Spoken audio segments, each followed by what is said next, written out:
샬롬. 평안하셨습니까?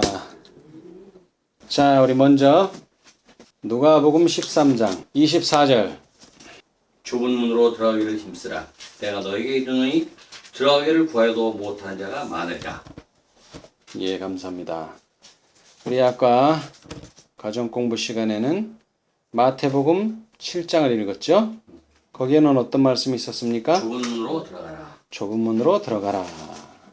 그랬는데 이 누가복음은요, 똑같은 말을 이렇게 말했습니다. 좁은 문으로 들어가기를 힘쓰라. 힘쓰라. 왜 힘써야 됩니까? 쓰지 않으면 못 가요. 예, 맞습니다. 힘쓰라는 얘기는 노력을 하라는 얘기입니다. 그냥 가만히 있으면 저절로 가게 되는 길이 결코 아닙니다. 결코 이 길은 저절로 가는 길이 아닙니다. 어떤 길입니까? 이 길은 오르막길입니까? 내리막길입니까? 아니면 평지입니까? 오르막이요. 예, 오르막길입니다. 이것은 올라가려고 힘을 쓰고 애를 써야지만 갈 수 있는 길이지 그저 가만히 있으면은 갈 수 있는 그런 쉬운 길이 아닙니다. 그래서 이 성경절은 내가 너희에게 이르노니 들어가기를 구하여도 못하는 자가 뭐하리라? 많다. 많으리라. 왜 구하는데 못 들어갈까요? 힘쓰지 않기 때문에. 그런 거예요. 많은 사람들이 구원을 얻고 싶어 합니까? 네. 예, 구원 얻고 싶어요. 근데 구원 얻으려면 이렇게 하고 저렇게 하고 저렇게 해라 그러면은 에이, 그거는 못해. 쉬운 예를 듭시다. 구원은 두 번째고. 건강. 많은 사람이 건강하고 싶어 합니까? 네. 예, 모든 사람이 건강하고 싶어요. 그런데 건강하려면 이거 먹고 저거 먹고 이렇게 하고 저렇게 하라 그러면 어떻게 돼요? 에이, 그래요. 안 해. 나는 그런 건 못해. 그럼 어떻게 되는 거예요? 건강할 수가 없지요. 건강할 수가. 마찬가지입니다. 구원도. 우리는 구원 얻기를 바라요. 그러면서도 뭐를 바라요? 넓은 문으로 가기를 원해요. 구원은 얻고는 싶은데 왜? 넓은 문은 쉽고 넓기 때문에 하기가 쉬워요. 그러나 좁은 문은 들어가기가 힘들어요. 자, 오늘 우리가 부흥과 개혁에 대해서 공부를 했는데 조금 더 우리는 깊이 연구를 해보겠습니다. 여러분, 무엇을 부흥하고 무엇을 개혁해야 합니까?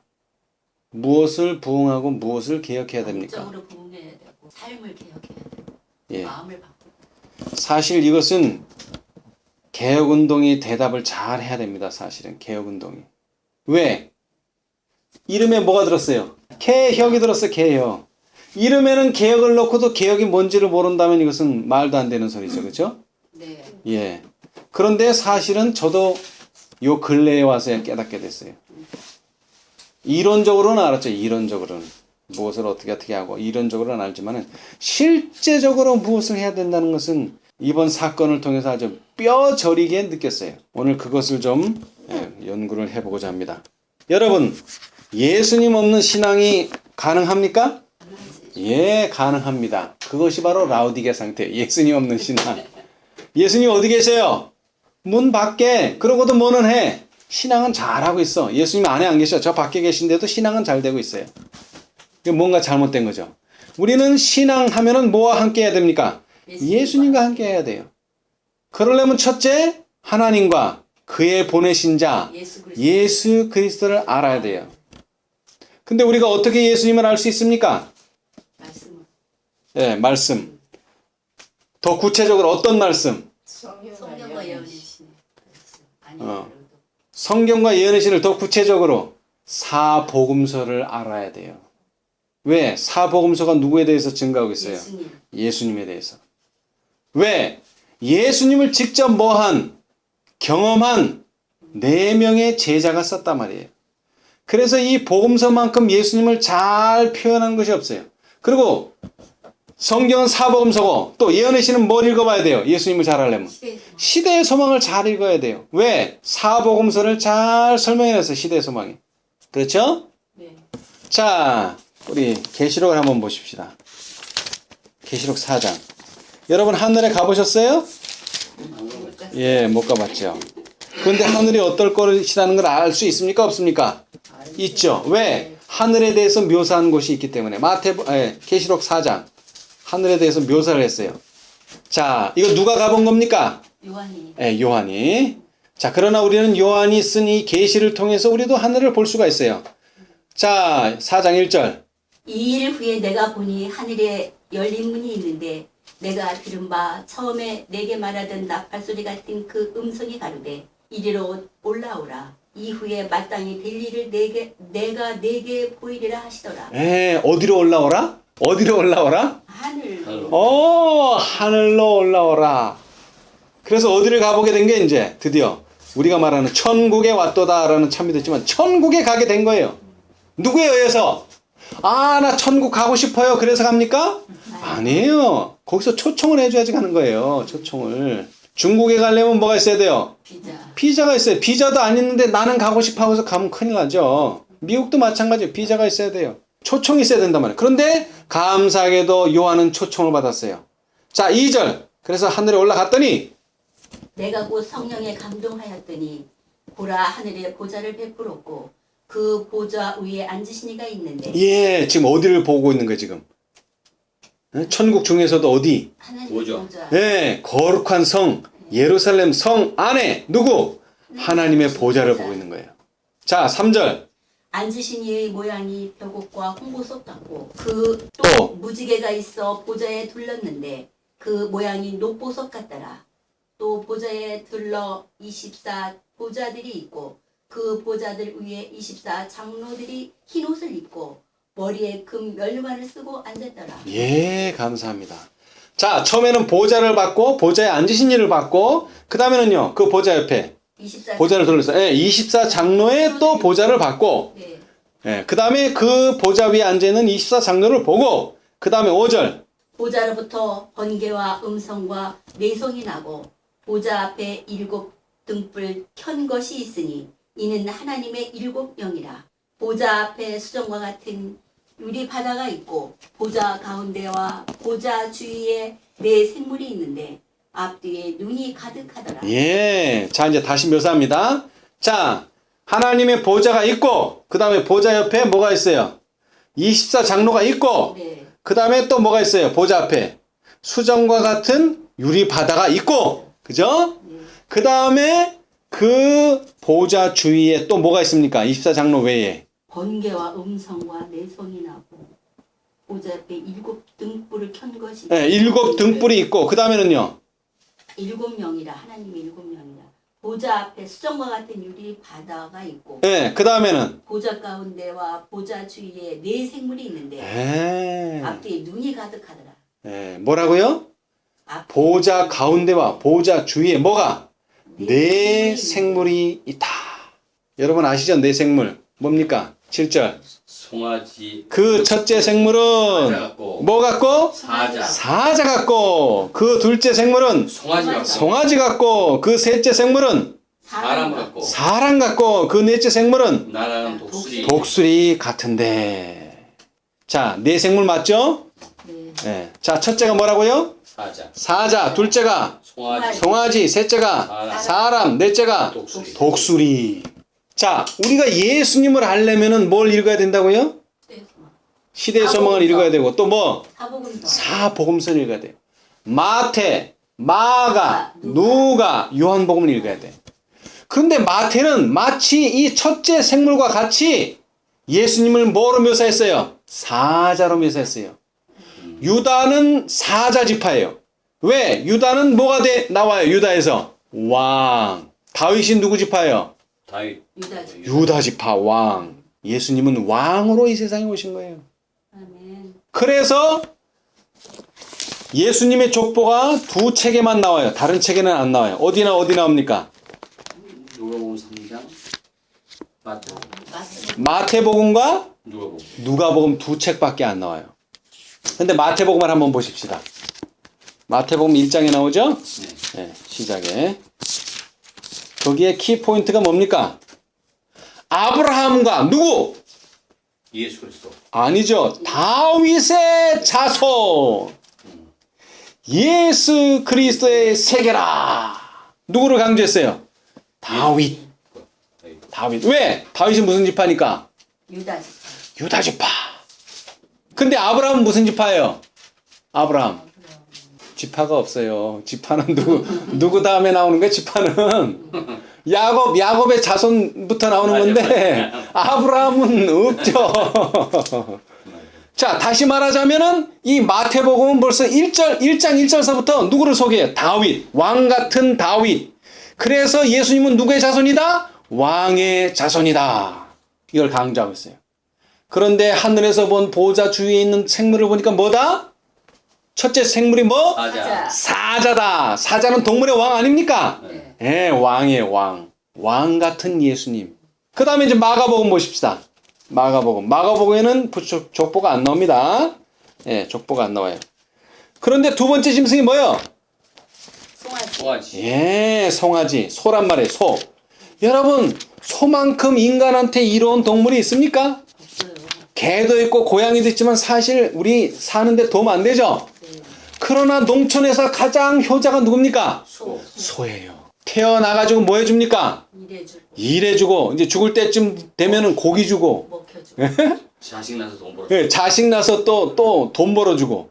소만큼 우리한테 유익한 게 어딨어요?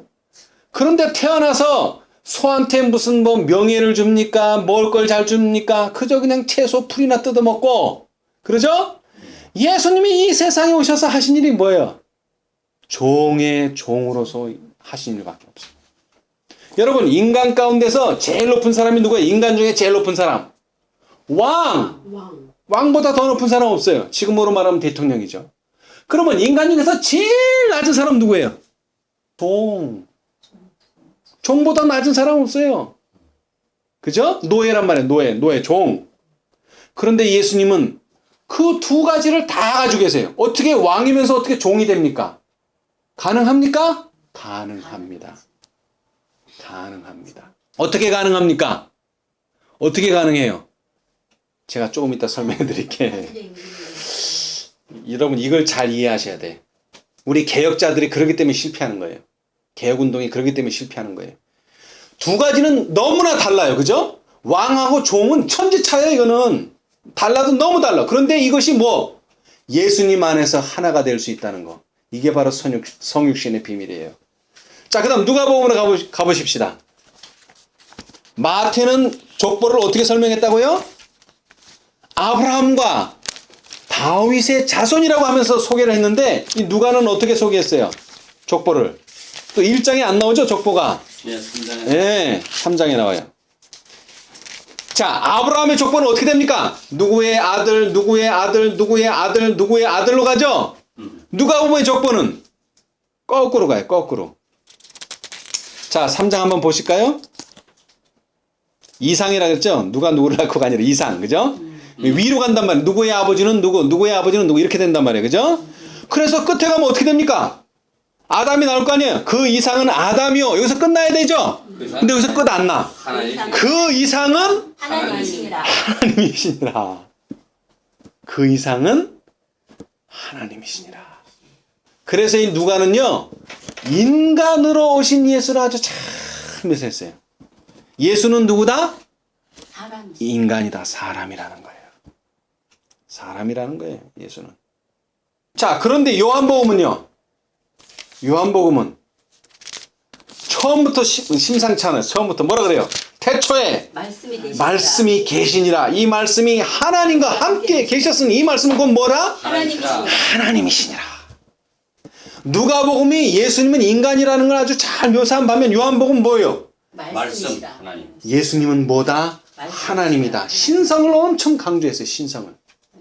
자, 첫째 짐승이 뭐라고요? 사자. 사자. 예수님은 왕이다. 그런데 두 번째 짐승은 뭐예요? 송아지. 소는 뭐예요? 예수님은 종이라. 근데 세 번째 짐승은 사람이라. 말 그대로 사람이에요. 우리 인간으로 오셨다는 거예요, 예수님이. 그런데 넷째는 뭐예요? 독수리. 독수리. 독수리는 뭘 표상합니까? 권세, 뭐 하늘을 높음. 높이 올라가는 신성. 우리가 도저히 도달할 수 없는. 여러분, 독수리가 사는 데는 우리가 쫓아도 못 가요. 독수리는 아주 높은 곳에 집을 지어요. 그래서 우리 찬미가에도 나오죠. 올라가 독수리같이. 여기 아까도 말했지만 계시록 4장에 뭐라 했어요? 올라오라 그랬죠. 올라가면 어디가 나와요? 하나님의 보좌가 나오는 거예요. 거기에 사는 게 독수리예요. 그래서 이 독수리는 짐승이긴 하지만 뭘 표상해요? 신성. 여러분 미국이 표상하는 짐승이 뭔지 아세요? 독수리예요. 아주 대단한 표상이에요. 우리나라는 까치 뭐 이런 거지만 미국은 아주 대단한 거예요. 이건 신성을 묘사하는 거예요. 독수리는 신성을 묘사하는 거예요. 다시 봅시다. 자, 왕과 종이 너무나 차이가 나죠. 자, 다시 말하면 하나님의 신성과 인간의 인성 너무나 차이 나죠. 근데 이것이 뭐? 하나로. 누구 안에서? 예수님 안에서. 우리가 이 비밀을 깨달아야 돼. 이 비밀을. 아멘. 어떻게 이것이 가능할까요? 어떻게? 자, 오늘 이것에 대해서 좀 깊이 공부해 보십시다. 가능하기는 한데 이렇게 가능하다는 것입니다. 자, 우리 선지자 왕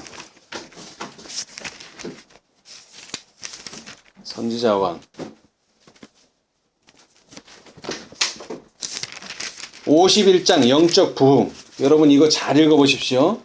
우리가 어떻게 부흥하고 개혁해야 될지 여기 다 나와 있어요. 이 D 이후로. 51장은 에스라의 부흥과 개혁이에요. 그 다음에 누가 있습니까? 에스라 다음에 느헤미야의 부흥과 개혁. 두 번을 해야 돼요. 우리는 두 번의 부흥과 개혁을 해야 돼요. 자, 그런데 첫 번째로 에스라의 부흥과 개혁 중에서 자, 구속의 역사로 547페이지.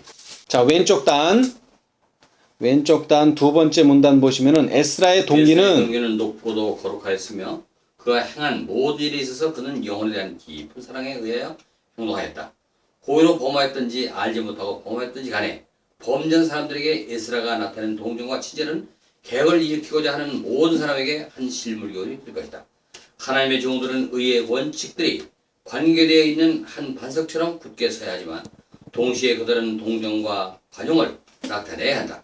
그들은 에스라처럼 모든 옳은 일에 기초가 되는 원칙들을 가르쳐줌으로써 범죄들에게 생활 방법을 가르쳐야 한다. 예, 자, 우리 한글은 다른 언어하고 달라서 띄어쓰기를 잘해야 됩니다.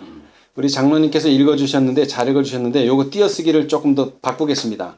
하나님의 종들은 의의 원칙들이 관계되어 있는 한 반석처럼 굳게 서야 하지만 뭐 동시에 그들은 동정과 관용을 나타내어야 한다. 아멘. 여러분, 반석처럼 굳게 서는 거하고 동정과 관용은 서로 일치합니까? 정반대예요. 정반대예요.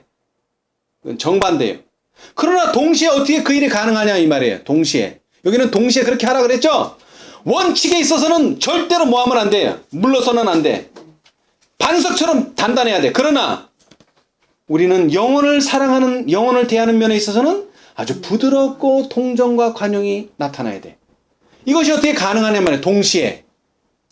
가능하다 이거예요. 어떻게 가능합니까? 사자성어로 말하자면 외유내강으로 가능하다는 거예요. 자, 예수님을 봅시다. 예수님은 뭐예요? 왕이시면서 또 뭐예요? 종이에요. 예수님은 어떻게 종이에요? 밖으로 하는 건 다 종이야. 그러나 실제 신분은 왕이야. 예수님은 또 뭐예요? 신성을 가지셨으면서 또 인성을 가졌어. 속으로는 뭘 가졌어요? 신성을 가졌지만 밖으로 볼 때는 뭐예요? 누구나 만질 수 있고 대화할 수 있는 사람이셨어요. 마찬가지란 말이에요. 개혁자들이 왜 개혁이 실패하느냐? 안에도 밖으로는 아주 부드러워야 되지만 안으로는 뭐 해야 돼요? 아주 강직해야 돼요. 그런데 이게 잘못돼가지고 어떻게 돼요? 거꾸로 되거나 안에도 강직하고 밖으로도 강직하면 이거는 이제 개혁 사업이 잘 안 되는 거예요. 다시 말씀드리지만 개혁이라고 하는 것은요, 강한 운동입니다. 그러나 그 강한 운동이 뭐에 강해야 돼요? 원칙에 강해야 돼요. 원칙에. 원칙에는 절대 물러서는 안 돼. 그러나 영혼을 다루는 일에 있어서는 우리는 사랑과 동정과 관용을 베풀어야 돼요. 자, 다시 한번 제가 읽겠습니다. 에스라의 동기는 높고도 거룩하였으며 그가 행한 모든 일에 있어서 그는 뭐예요? 영혼에 대한 깊은 사랑에 의하여 행동하였다. 그 다음 잘 들으세요. 고의로 범하였든지 알지 못하고 범하였든지 간에 범죄한 사람들이 어떻게 했어요? 아주 매정했어요? 에스라가 나타낸 아니에요. 동정과 친절. 네, 에스라가 나타낸 동정과 친절은 무엇을 일으키고자? 개혁을 일으키고자 하는 모든 사람에게 뭐? 한 실물교훈이 될 것이다. 우리는 개혁하면 그냥 막 잘라내고 막 이렇게 해야지 막 사납게 해야지 개혁하는 줄 알아요. 천만의 말씀이 이것은. 그거 개혁 아닙니다. 하나님의 종들은 의의 원칙들이 관계되어 있는 한 어떻게 돼야 돼요? 반석처럼 굳게 서야 돼요.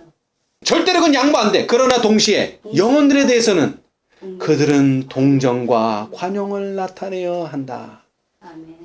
그들은 에스라처럼 모든 옳은 일의 기초가 되는 원칙들을 가르쳐 줌으로 범죄자들에게 생활 방법을 가르쳐야 한다.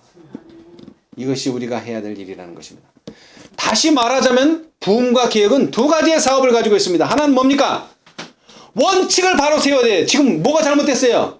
원칙이 잘못됐단 말이에요. 37교정에 원칙이 잘못된 게 있단 말이에요. 그걸 바로 잡아야 돼요. 그러나 반면에 뭐를 해야 돼요? 우리는 우리 자신의 품성을 연마해야 돼요. 원칙 백날 세워봐야 우리의 품성이 거기에 이르지 못한다면 그거는 개혁이 될 수가 없어요. 장애물이 두 가지가 있어요. 하나는 뭐예요? 원칙을 세우는 일에 장애가 있어요. 또 하나는 뭐예요? 우리의 품성을 예수님과 같이 하는데 장애가 있는 거예요. 자, 고린도 교회가 어떤 교회입니까? 아주 신앙대로 잘하는 교회입니까? 아닙니까? 고린도 교회. 오상한 예, 좀 문제가 있는 교회, 좀 문제가 있는 교회. 문제가 있는 교회야. 아주 신앙대로 잘하는 교회는 아니에요. 그런데 감사하게도 그 신앙적으로 문제가 있는 교회에게 바울이 보낸 서신 중에 하나 고린도전서 13장이 뭡니까? 우리가 너무나 잘 아는 무슨 장? 사랑장이에요. 사랑장. 자, 여기 보십시다. 자, 고린도전서 13장에 대해서 화이트분이 어떻게 말했느냐 하면요.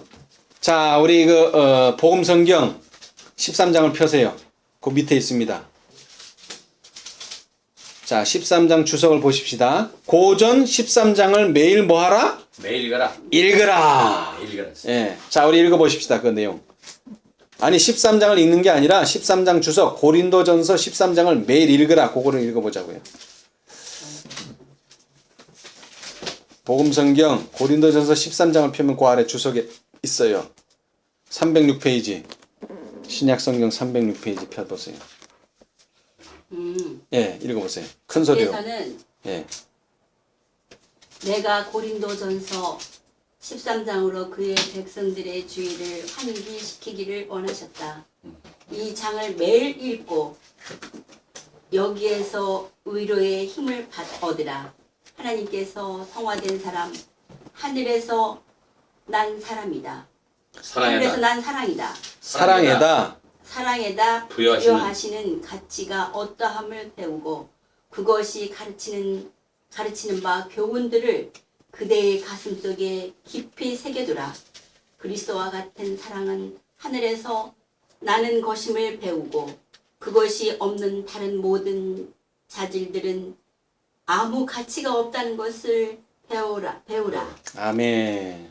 자, 우리 개혁이라고 하는 것은 뭐라고요? 두 가지를 개혁하는 거예요. 하나는 뭐예요? 원칙을 바로잡는 거. 원칙을 바로잡고 세우는 것이에요. 또 하나는 뭐예요? 우리의 나의 품성. 다른 사람 품성 아니에요. 나의 품성을 예수님의 품성과 같이 만드는 거예요. 그거 개혁하는 거예요. 근데 더 중요한 게 뭐예요? 원칙 세우는 것보다 더 중요한 거. 품성을 바로 잡는 거예요. 근데 그 품성을 바로 잡으려니까 뭐 해야 돼요? 자, 여러분, 교정이라는 건 여러분 교정. 예를 들어서 뼈가 부러졌다. 그러면 이 부러졌으니까 힘이 있어요, 없어요? 없으니까 이거는 뭐를 해요? 딱딱한 석고를 가지고 교정을 하는 거 아니에요?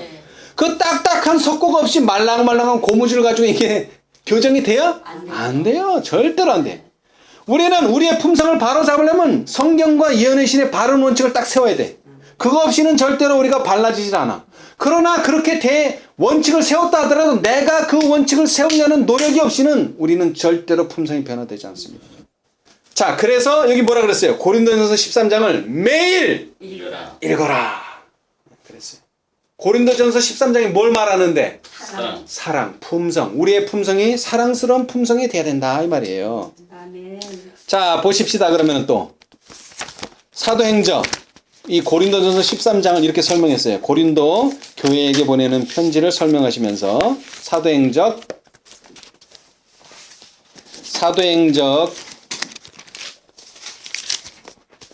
319페이지 높은 표준에 도달하도록 부르심. 이 고린도 교회에 보내는 편지 다음에 나오는 내용인데 구속의 역사 1278페이지. 자, 찾으셨어요? 예. 자, 오른쪽 단에 사랑은 밑에서 두 번째 사랑은 오래 참고 사랑은 온유하며 투기하는 자가 되지 아니하며 사랑은 자랑하지 아니하며 교만하지 아니한다. 가장 순결한 기쁨은 가장 깊은 겸비에서 솟아오른다. 가장 강하고 가장 고소한 품성은 인내와 사랑과 하나님의 뜻에 대한 복종의 기초 위에 건설된다. 아멘. 자, 일단 거기까지 읽겠습니다. 자, 잘 들으세요. 가장 뭐하고 순결한 강하고 가장 뭐하고 고상한 품성. 우리가 갖고 싶은 품성 아닙니까? 네. 예, 그 품성은 어디 기초 위에 건설된다? 인내와 자, 첫 번째 뭐? 인내, 인내. 그 다음에 두 번째 뭐? 사랑. 사랑. 세 번째 뭐? 하나님의 뜻. 하나님의 뜻에 대한 복종. 이것에 의해서 우리의 품성이 건설되는 겁니다.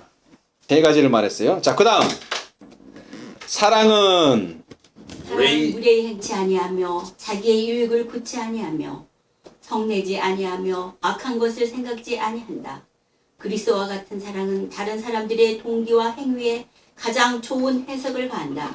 이것은 쓸데없이 그들의 잘못을 드러내지도 아니하고 불리한 보고에 열심히 귀를 기울이지도 아니하고 오히려 다른 사람들을 좋은 품성들을 기억하고자 노력한다. 예, 감사합니다. 자, 제가 지난 집회 때 말씀을 드렸습니다. 다윗이 왜 성전을 건축할 수 없다고요? 피를 사람을 많이 주고 네, 피를 많이 흘렸기 때문에. 그래서 평화로운 때에 평화로운 사람이 나타나서 솔로몬의 뜻이 뭐라고요? 평화. 그 평화로운 자만이 무엇을 세울 수 있다고요? 성전. 하나님의 성전을 세울 수 있어요. 하나님의 품성도 마찬가지입니다. 우리는 이제 분리하는 과정에서 아주 많은 것을 경험했어요. 그런데 그 경험 가운데서 우리는 어떻게 했습니까? 원칙을 세워야 되니까. 원칙을 세워야 되니까 우리는 강하게 했어요. 자, 그러나 이제 원칙이 다 세워졌습니까? 네, 세워졌어요. 외적으로는. 이제 우리가 해야 될 일은 뭐예요? 나의 품성이 예수님의 품성과 같아야 돼요. 그러려면 뭐를 해야 돼요? 좁은 문으로 들어가기를 힘쓰라. 우린 노력을 해야 돼, 이제. 이제 원칙은 어느 정도 세워졌어요. 이제 우리가 해야 될 일은 우리의 품성을 다지는 일인데 그 일에 우리가 노력을 해야 돼요. 어떤 노력을 해야 되느냐? 그리스도와 같은 사랑은 다른 사람들의 무엇과 무엇? 잘못을 동기와 행위 위에 어떻게 한다? 가장 좋은 해석을 한다. 여러분, 해석을 잘 하셔야 돼요. 꿈보다 해몽이 더 중요한 거예요. 무슨 꿈을 꿨느냐가 중요한 게 아니에요. 그 꿈을 어떻게 해석하느냐, 긍정적으로 해석하느냐, 부정적으로 해석하느냐, 이렇게 해석하느냐, 해롭게 해석하느냐. 우리는 그 누구의 동기와 마음을 읽을 수가 없습니다. 우리는 독심술을 할 수 없어요. 그렇기 때문에 예수님께서 뭐라 그랬어요? 그리스도와 같은 사랑은 어떤 거다? 판단하지 말라가 아니에요. 어떤 사람이 뭐를 했을 때 그 동기와 행위를 어떻게 해석해줘라? 가장 좋은 해석. 가장 좋은 해석을 해라. 가장 좋은 해석. 가장 좋은 해석을 해라. 자, 예수님께서 산상수훈에서 팔복 이런 거 다 얘기하신 다음에 결론적으로 뭐를 얘기했어요? 이것이 율법과 선지자라. 뭐가? 너희는 남에게 대접받고자 하는 대로 너희도 나는 대접하라. 대접하라. 너희가 남을 대접하라. 이것이 뭐? 율법이요 선지자니라. 뭐 여러 말로 할 수 있어. 이렇게 해라 저렇게 해라. 뭐 그런 걸 한마디로 말하자면 내가 대접받고자 하는 대로 남에게 대접해주라. 이거면 끝나는 거예요 그냥. 이것도 뭐예요?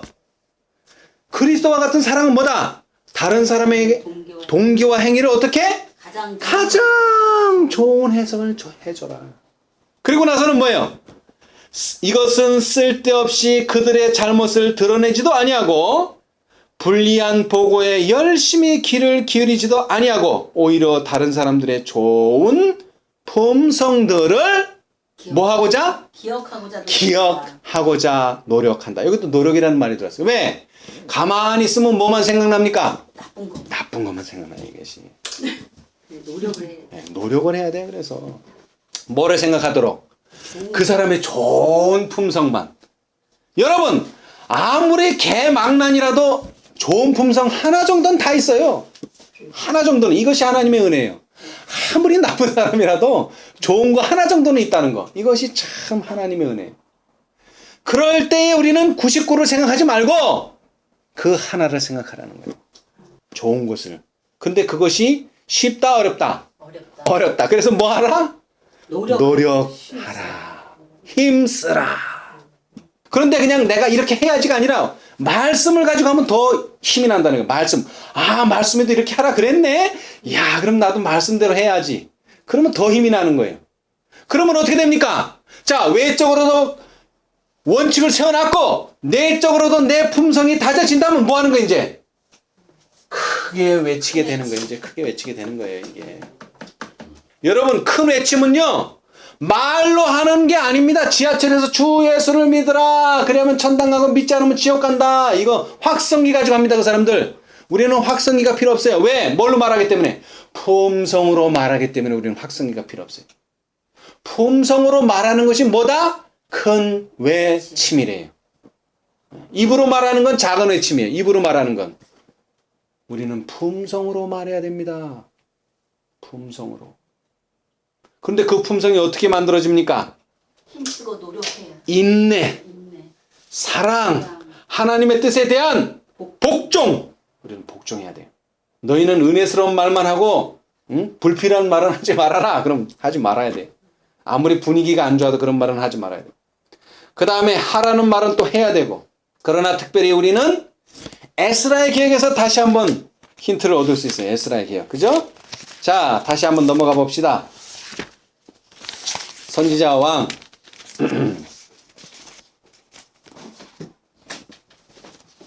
자, 구속의 역사 547페이지. 자, 잘 들으세요. 이제 오른쪽 단, 아까는 왼쪽 단 읽었는데 오른쪽 단. 중간쯤에 보면은 진리와 오류 사이에 최후의 대쟁투가 인간의 법과 여호와의 계명 사이에서 일어날 것이다. 우리가 지금 참가하고 있는 이 싸움은 최상권을 얻으려고 다투는 교회들 사이의 투쟁이 아니요 성경의 신앙과 우화와 유전의 신앙 사이의 싸움이다. 진리를 대적하여 연합한 기관들이 활발히 활동하고 있다. 고통과 유혈의 값비싼 대가를 치르고 우리에게 전달된 하나님의 거룩한 말씀은 거의 가치 있게 여겨지지 아니한다. 참으로 이것을 생애의 법칙으로 받아들이는 사람들은 바로 기독교 신앙의 기둥이 되는 교리를 정하게 이르렀다. 영감을 받은 자들이 제시한 창조의 대사실, 인류의 타락, 고속, 율법의 불변성, 이 모든 것은 소위 기독교계라고 공언하는 큰 무리에 의하여 거짓을 당하고 있다.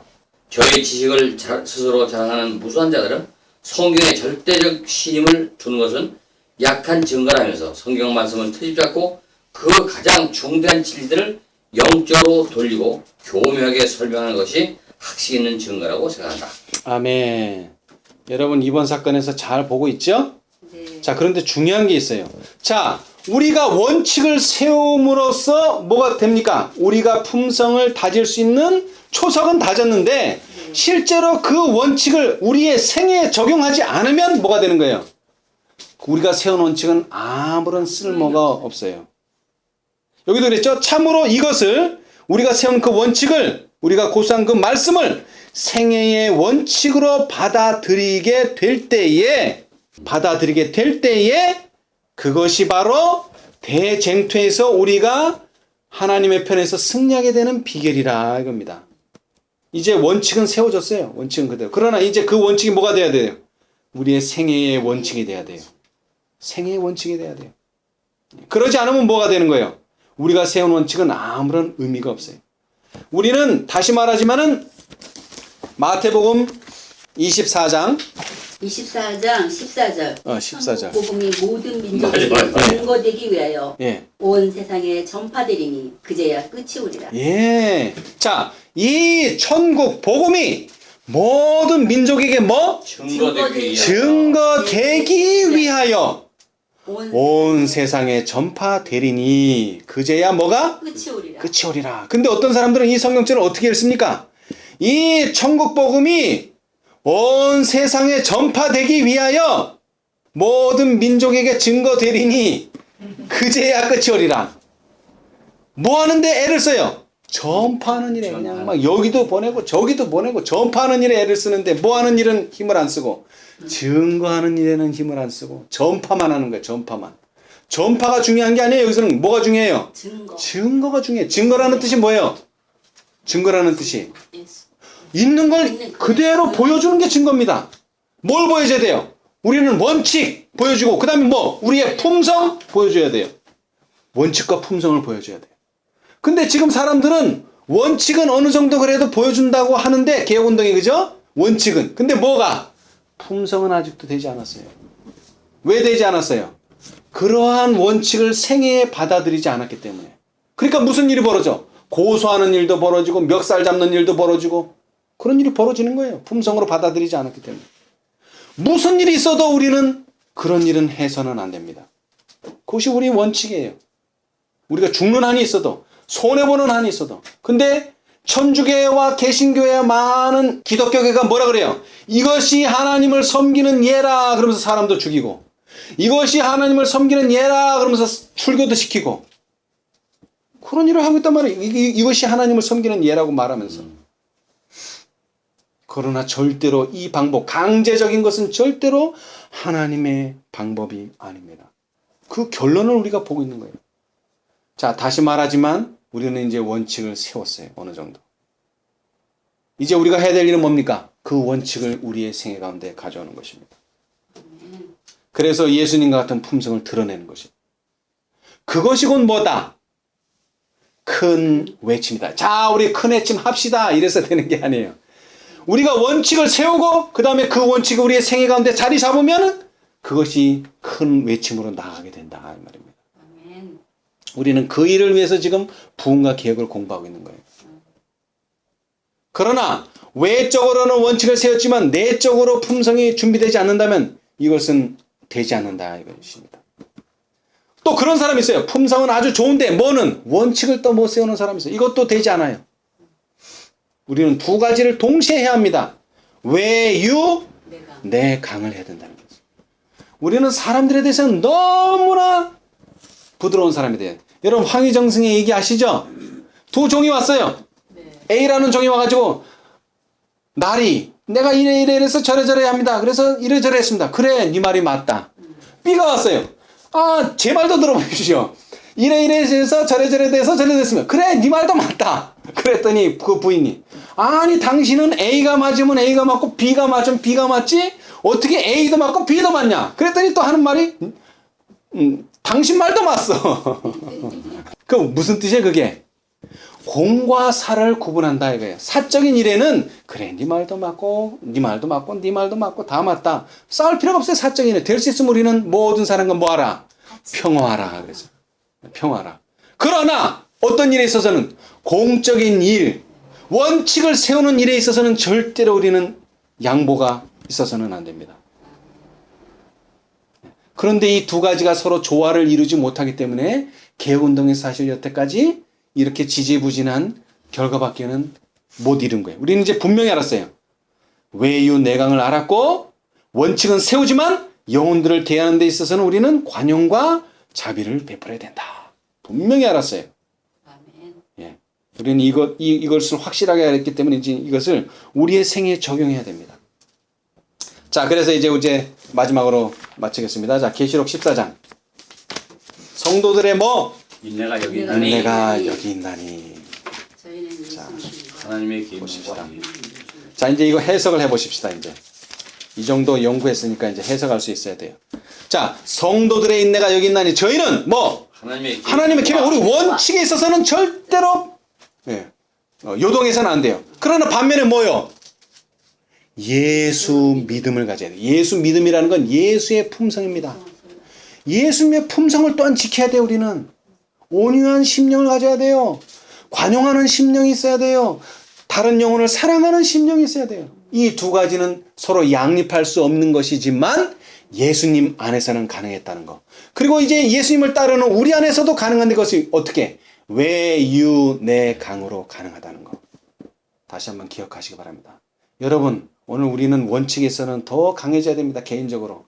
저는 여러분이 어떻게 안식일을 지키고 어떻게 율법을 지키는지 몰라요. 그리고 상관할 필요도 없어요. 여러분이 여러분 스스로를 통제하고 여러분이 여러분 스스로를 표준을 높이셔야 돼. 그러나 어떤 면에서는 서로 우리 대인관계에 있어서는 아주 부드럽고 아주 사랑스러워야 돼요.